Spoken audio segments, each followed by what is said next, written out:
David pulled into the parking lot of the upscale airplane showroom, his old Ford pickup rattling as it came to a stop. The truck had seen better days, its faded blue paint chipped from years of hard work under the relentless sun. He stepped out, his worn leather boots hitting the pristine pavement, a stark contrast to the polished luxury vehicles lined up beside him. Inside, the showroom gleamed with wealth. Spotless glass walls reflected the sleek, multi-million-dollar aircraft displayed like trophies, their exteriors polished to perfection. The scent of fine leather and fresh espresso filled the air, blending with the low hum of hushed conversations between sharply dressed clients and sales representatives. It was the kind of place where money spoke before words did. As David walked through the doors, the change in atmosphere was instant. Conversations faltered. Eyes turned. A woman in a pearl necklace clutched her designer handbag a little tighter. A salesman in a tailored navy suit glanced at David's rugged jeans, dirt-streaked shirt, and sun-worn hands, then looked away, uninterested. To them, he didn't belong. A younger salesman, new to the job, hesitated before approaching. "Sir, can I help you?" he asked, his tone polite but unsure, as if he expected David to be lost. David met his gaze with quiet confidence. "Yeah," he said, adjusting his cowboy hat. "I'm here to buy a plane." The room went silent. A few heads turned back toward him, expressions shifting from indifference to curiosity. Some smirked, already dismissing the idea. But David wasn't here for their approval. He had worked for this moment, and soon they would understand exactly who he was. David stepped forward, his gaze fixed on the sleek, private jet before him. The aircraft was a marvel. Its silver exterior gleamed under the showroom lights, the polished windows reflecting the luxury that surrounded it. He let his fingers graze the smooth surface, his mind drifting to the dream he had carried for decades. Owning a plane had never been about extravagance for him. It was about freedom, independence. No more long drives to reach clients.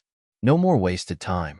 He had worked the land, built his farm into a thriving business, and now he was ready to take the next step. This wasn't just a purchase. It was the culmination of everything he had fought for. But his quiet moment was interrupted by a sharp, mocking voice. "Admiring the view?" David turned, meeting the smirking face of a well-dressed salesman. His name tag read Ethan. Everything about him. His neatly styled hair, his crisp suit, the faint cologne that carried the scent of wealth, screamed confidence, but not the kind built on respect. It was the kind that came from believing he was better than the man in front of him. Ethan gave David a quick once-over, his eyes lingering on the faded denim, the dust on his boots, the roughness of his hands. His smirk widened. "You know, we don't usually allow casual visitors to get this close to our high-end models."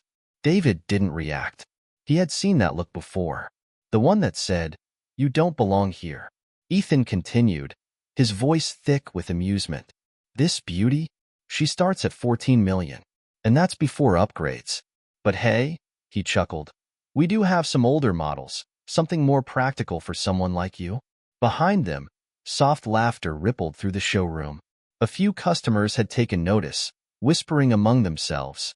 A man in a designer blazer shook his head, grinning at his wife.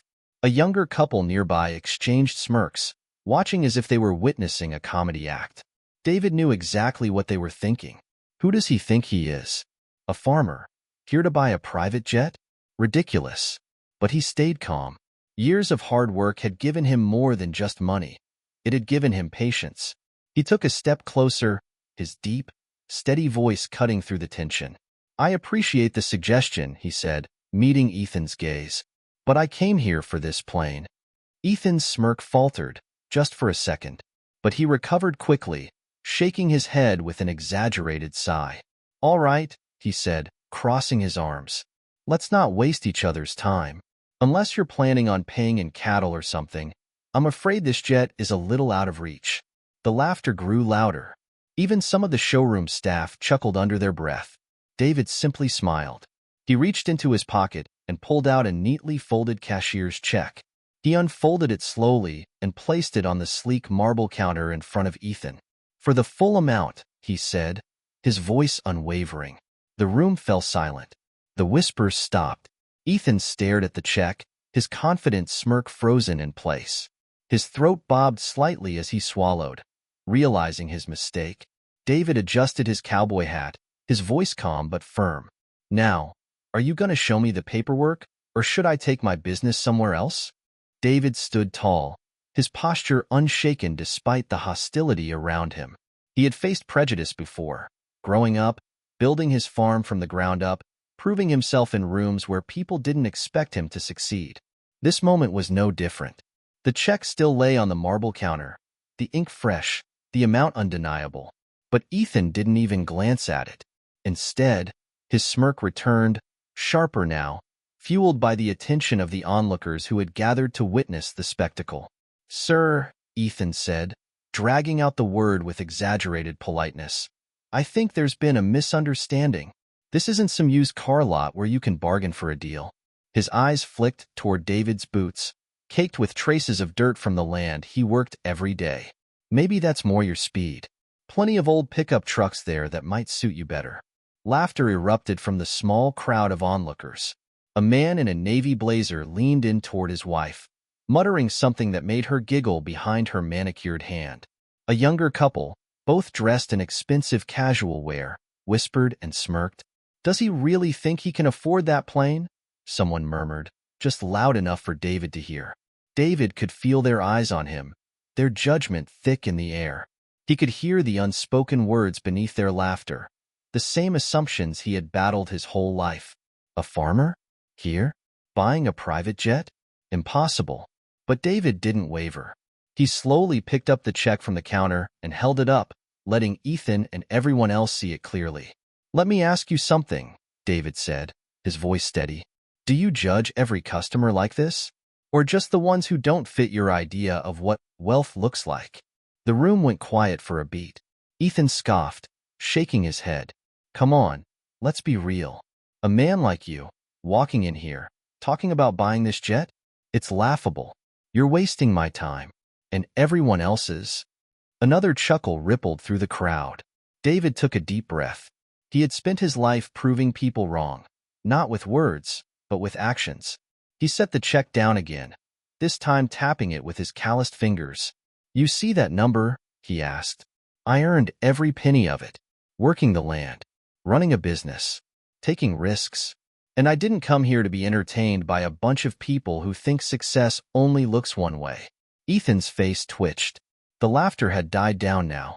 Some customers shifted uncomfortably. David wasn't done. "I came here to buy a plane," he continued, "not to beg for permission. So, here's what's going to happen. Either you do your job, or you can get your manager. But I'm not leaving until someone hands me the paperwork." For the first time, Ethan hesitated. David had seen men like him before, so sure of their place, so convinced they knew the world better than the people they looked down on. But confidence built on arrogance crumbled fast when faced with the truth. The silence stretched. Then, from the back of the room, a deep voice broke through. "I'll handle this sale." A senior salesman stepped forward, older, with a sharp suit but none of the smugness. His expression was unreadable, but there was something different in his stance, something that acknowledged David rather than dismissed him. Ethan's smirk disappeared. He opened his mouth to protest, but the older man simply waved him off. "Step aside, Ethan," he said firmly. "This customer is serious." Ethan's jaw tightened, but he said nothing. He stepped back, his confidence cracked. David finally allowed himself a small smile, because in that moment, he knew he had already won. Just as the tension in the showroom reached its peak, the glass doors swung open and a confident figure strode inside. Michael Carter, polished, self-assured, and every bit the image of success. His tailored charcoal suit fit perfectly, his watch gleamed under the showroom lights, and the aura of authority around him was undeniable. Michael had built an empire in the tech industry, turning his startup into a multimillion-dollar company. But before all of that, before the boardrooms, the wealth, and the power, he had been just a kid from the same small town as David. And now, he was standing right there, in the middle of the stifling tension, immediately sensing something was off. His sharp eyes darted across the room, at Ethan's smug expression, at the uncomfortable hush in the crowd, and finally at David, who stood unwavering despite the silent judgment pressing down on him. Michael didn't need to hear the full story to know exactly what was happening. "David," he said, his voice cutting through the tension. David turned, surprised for the first time since he had walked through the doors. "Michael?" A grin spread across Michael's face as he strode toward him, his handshake firm, his presence commanding. "Man, it's been years. What brings you here?" Before David could respond, Ethan scoffed. "Oh, you know each other?" His tone dripped with skepticism. "That's interesting." Michael's smile faded as he turned to Ethan. His gaze, sharp and assessing, flicked over the salesman's smug face. "Yeah, we go way back. David and I played football together in high school. He was one of the hardest working guys I knew. Still is." He glanced at the jet David had been admiring, then back at Ethan. "Something tells me you didn't exactly roll out the red carpet for him." Ethan hesitated, shifting slightly under Michael's gaze.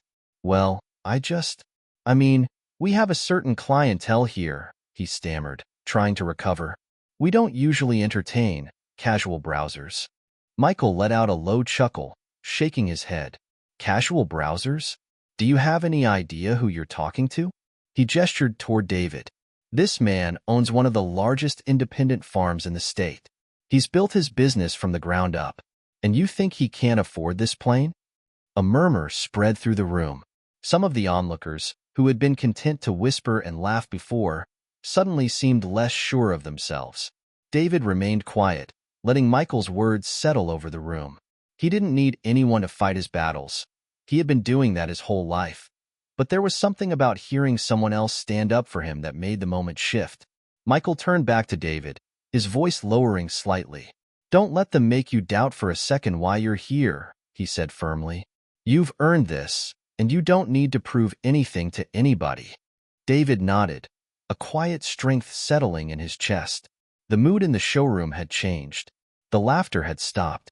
The whispers had faded. And for the first time, Ethan didn't look so confident. Michael clapped a hand on David's shoulder, then turned back to Ethan. "Now, how about you go get that paperwork?" Silence stretched across the showroom, thick with tension. The smirks had faded. The laughter had stopped. Every set of eyes was now locked on David, waiting to see what he would do next. David, calm and unshaken, reached into the inner pocket of his weathered denim jacket. The fabric was rough against his fingertips, a reminder of the years of sweat and toil that had brought him to this moment. Slowly, deliberately, he pulled out a crisp, neatly folded cashier's check and placed it on the sleek marble counter in front of Ethan. The showroom's fluorescent lights caught the ink, the numbers unmistakable. The exact price of the jet. Gasps rippled through the crowd like a wave. A woman in a pearl necklace clutched her chest, her mouth slightly agape.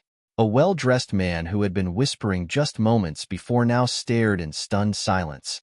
Even the younger couple, who had exchanged smirks earlier, looked at each other in shock, their amusement replaced by sheer disbelief. David didn't say a word. He didn't need to. The check spoke for itself. Ethan, who had spent the last 10 minutes reveling in his condescension, suddenly found himself at a loss. His confident smirk flickered, his posture stiffening. His eyes darted to the check, then back to David, as if trying to process what had just happened. He stammered, his once smooth demeanor now visibly shaken. Michael, standing beside David, crossed his arms, a slow, knowing smile creeping onto his face. He had seen this kind of moment before, the exact second when arrogance collapsed under the weight of reality. Ethan swallowed hard, forcing a tight, awkward laugh. Mr. Williams, I sincerely apologize if there was any misunderstanding." His words dripped with forced politeness, his previous arrogance now replaced with frantic backpedaling. David raised an eyebrow, but still said nothing. He wasn't interested in fake apologies. He had heard them before, from people who only regretted their words once they realized their mistake. Ethan, desperate to regain some sense of control, quickly straightened his tie and cleared his throat. "Of course, we'd be honored to assist you with your purchase," he continued, his voice a little too eager. "Let me just, fetch the paperwork." "Right away."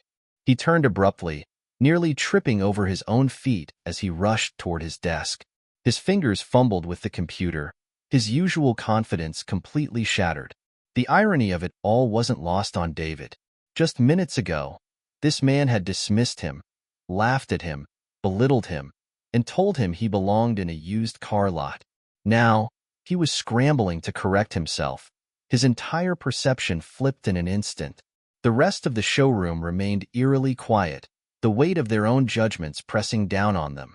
People who had whispered, mocked, and smirked now avoided eye contact, shifting uncomfortably in their expensive shoes. David finally exhaled, slow and steady. He had come here today expecting to buy a jet. He hadn't expected to teach a lesson along the way.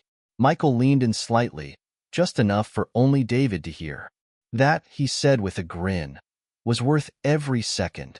David allowed himself a small smile, not because he needed validation, but because, for the first time in a long time, he had watched an entire room be forced to confront their own assumptions. And that was the real power move.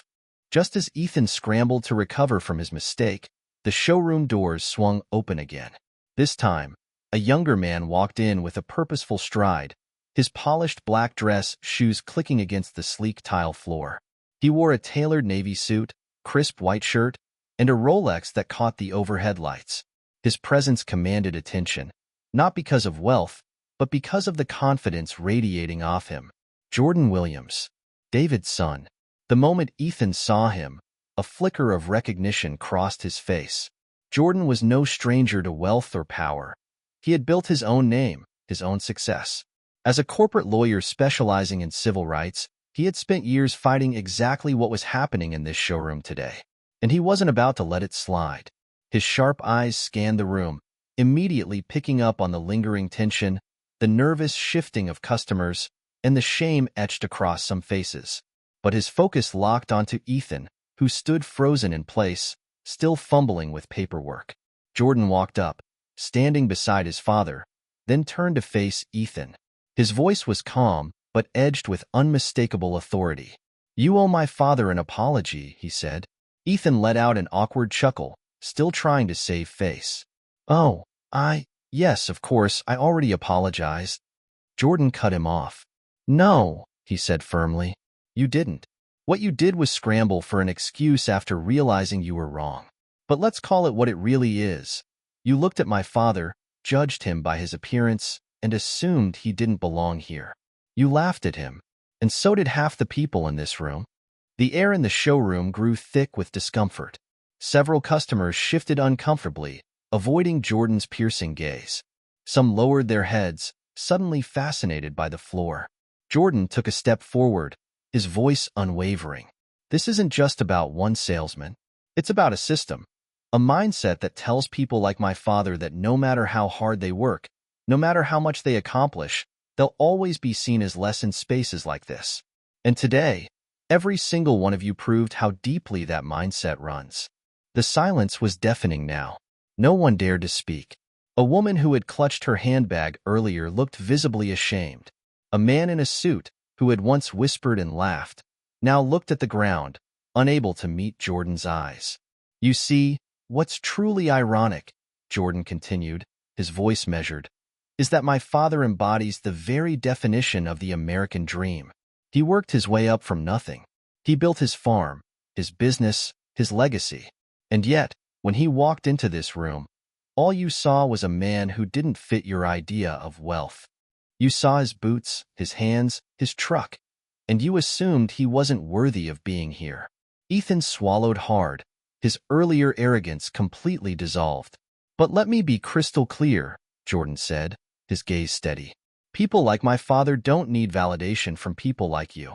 He came in here today to buy a jet, not to prove a point, not to impress anyone, but because he earned it. The real question is, can any of you say the same about what you have?" A heavy silence filled the room. Michael, standing beside David, let out a low whistle. "Damn," he muttered. David, who had been silent the entire time, finally spoke. He looked at his son, pride shining in his eyes. Then, he turned back to Ethan. "So," David said, his voice steady, "are we doing this deal or not?" Ethan, still flustered, nodded quickly. Yes, yes, absolutely, sir. Jordan exhaled, satisfied. Today wasn't just a purchase. It was a statement, and the entire room had heard it loud and clear.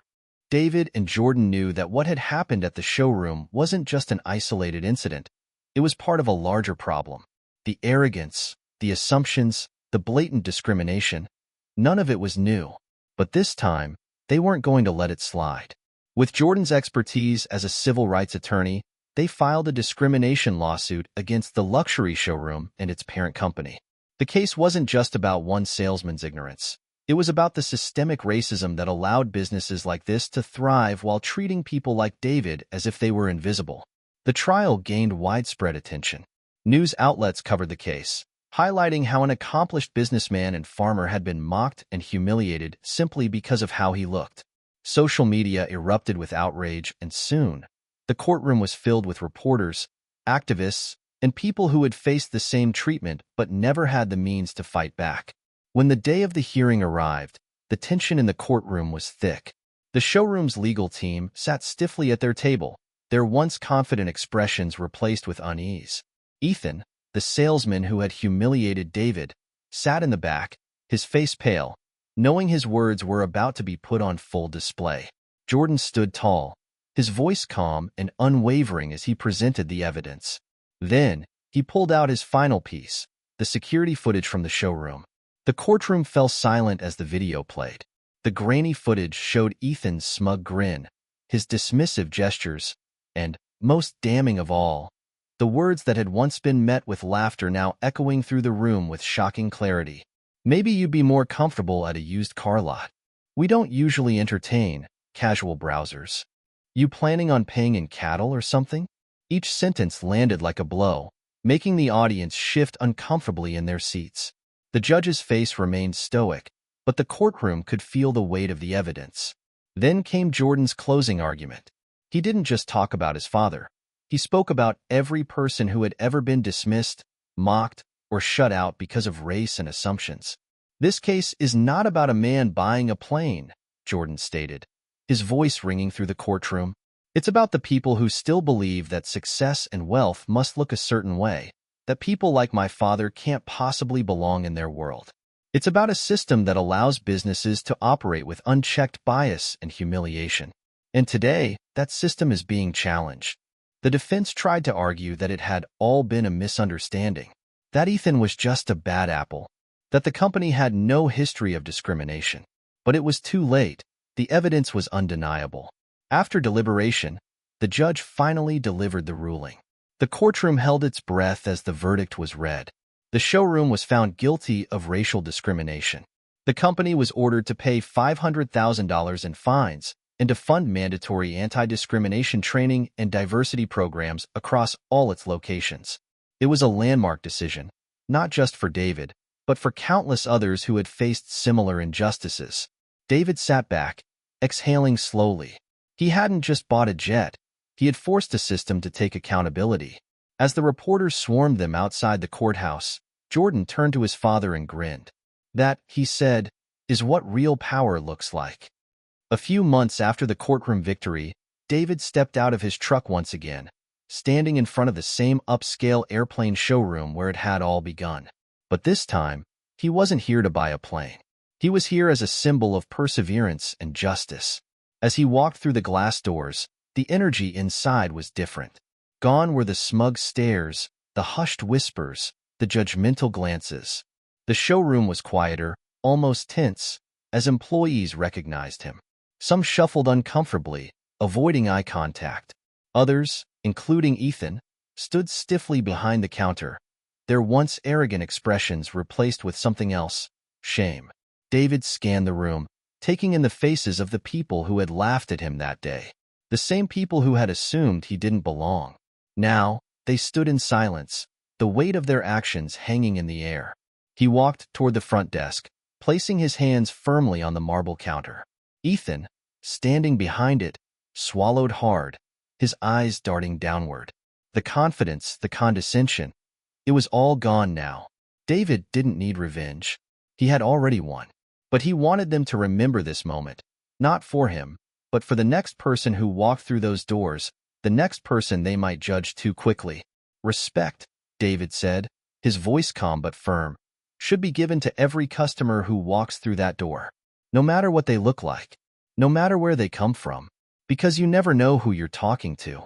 Ethan nodded, his face flushed, but he said nothing. David let the silence sit for a moment before stepping back. He tipped his cowboy hat slightly and turned to leave. As he walked away, heads lowered, shoulders sagged. But David didn't look back. He didn't need to. He had already made his mark. And the lesson? It wouldn't be forgotten. The engines roared to life, a smooth hum filling the cabin as David settled into the leather seat of his brand-new private jet. The polished interior gleamed under the soft cabin lights, but David wasn't thinking about luxury. He was thinking about the journey that had led him here. Across from him, his wife and son, Jordan, sat with smiles that carried both pride and relief. His grandchildren giggled excitedly, pressing their faces against the windows, watching as the world outside began to shrink below them. As the jet lifted off the runway, David exhaled deeply, his eyes fixed on the endless sky ahead. This was more than just a flight, more than just a purchase. It was proof that resilience, hard work, and dignity could not be denied, no matter how many people tried to stand in the way. He thought back to the judgmental stares, the laughter, the condescending remarks. The battle he had fought wasn't just about a plane. It was about something bigger. It was about breaking barriers, about making sure no one else had to prove their worth just to be treated with respect. As the jet soared through the clouds, David closed his eyes for a moment, letting the weight of it all settle. He had fought and won, not just for himself, but for everyone who had ever been told they didn't belong. Opening his eyes, he smiled. This wasn't just his dream. It was a victory for all.